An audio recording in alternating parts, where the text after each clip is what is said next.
Olá, alunos do curso de Pedagogia, da disciplina de Linguagem e Conteúdos na Educação Infantil. Hoje eu vou apresentar para vocês um pouco da linguagem oral e escrita como uma das múltiplas linguagens e que são uma das mais importantes.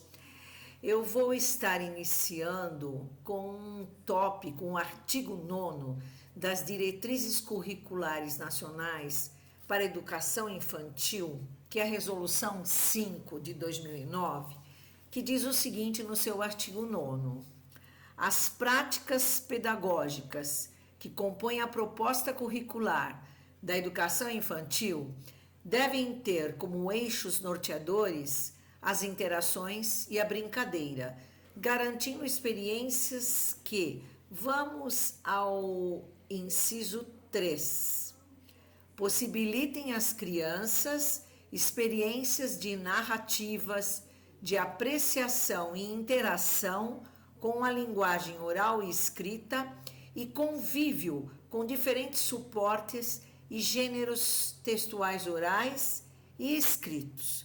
Então, a partir daí, nós vamos estar pensando no trabalho de toda a educação infantil, mas eu iniciarei para falar dessa linguagem oral escrita com os alunos da pré-escola, numa faixa etária de 4 a 5 anos. A primeira coisa que a gente coloca é que deve se proporcionar um ambiente, a sala dessas crianças, um ambiente alfabetizador. O que vem a ser um ambiente alfabetizador? O ambiente alfabetizador é quando se promove um conjunto de situações, de usos reais de leitura e escrita, das quais as crianças têm oportunidade de participar. Vocês anotem aí no caderno.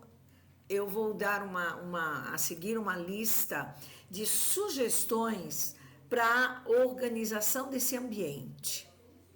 A primeira sugestão: alfabeto num varal perto dos alunos e na altura deles no início do ano letivo.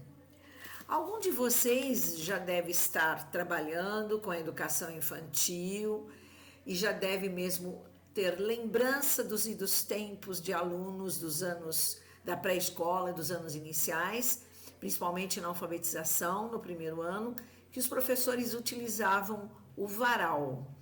Esse varal, ele vai conter, as letras, os desenhos, os trabalhos, para irem familiarizando essas crianças. Uma outra coisa é a exposição, é um espaço, para exposição de textos usados na leitura compartilhada, para que eles possam também recuperar quando eles quiserem. Porque o professor vai trabalhar a leitura diariamente. Essa leitura ele pode fazer uma contação de história, ele pode trabalhar com as crianças em roda e pode pedir às crianças para recontarem e também pedir que recontem, e a professora será escriba deles, fazendo o quê? Ela vai escrever num mural ou numa lousa branca a produção dos seus alunos, certo? Então, o que é interessante que nessa classe, para ser esse ambiente alfabetizador, essas sugestões devem estar colocadas em prática, uma a uma. Outro item importante nessa sala para ser de um ambiente alfabetizador é a biblioteca, o cantinho da biblioteca com diversos materiais de leitura, mesmo para a pré-escola, que a criança ainda está penetrando neste mundo. Ela vai ter os livros com figuras, com legenda, sem legenda, porque a professora tem que dar para as crianças um material, inclusive que ela tenha fácil acesso e possa pegar aquele livro que ela queira ler, ou brincar de ler, certo? Então a professora todos os dias vai fazer um trabalho e nesse cantinho da leitura ela pode pedir que um aluno escolha num dia, no outro, o outro. A professora vai fazendo a leitura. Ao final, a professora poderá pedir para os alunos recontarem a história e ela vai fazer, como uma escriba que eu expliquei, a produção dos aluninhos da turma no mural ou numa lousa. Por exemplo, ter também um outro item importante, o calendário. O calendário ela vai orientar as crianças, ensinar, né, que daí já entram os dias da semana para a rotina. Nesse calendário mesmo os números, né? Mesmo estamos com linguagem oral escrita, mas vai entrar também a matemática.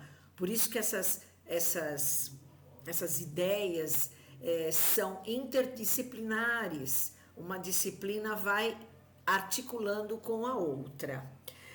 Por exemplo, um outro item, um banco de palavras, né? Aquele mural com letras do alfabeto que as crianças aos poucos vão conhecendo e brincando, né? Uma listagem com o primeiro nome de todos os alunos, organizado em ordem alfabética e tendo a letra inicial, né, de cada um destacado em vermelho, usando sempre letra maiúscula. Por quê? É muito importante nós começarmos a ensiná-los, né, pelo seu próprio nome, né? Por exemplo, existe também tudo isso, é que esses itens todos deverão constar dessa sala para que ela possa ter ou ser um ambiente alfabetizador. Um numerário, uma sequência numérica de 0 a 10 e também um numeral com quantidade e número. Um ambiente alfabetizador é aquele em que há uma cultura letrada, né? Com livros, com textos digitais ou em papel, né? É um mundo de escritas, de letras que vão circular, que circulam socialmente. Então, a comunidade que usa a todo momento esses escritos e que faz circular as ideias que contém é chamada de alfabetizadora. Então, o ambiente alfabetizador é esse, né? Ele tem que conter estas sugestões para que o professor possa trabalhar e ter realmente um ambiente alfabetizador. Não é um enfeite numa sala, e sim esses itens todos que a professora citou, é para que eles possam estar vivendo e convivendo num ambiente alfabetizador.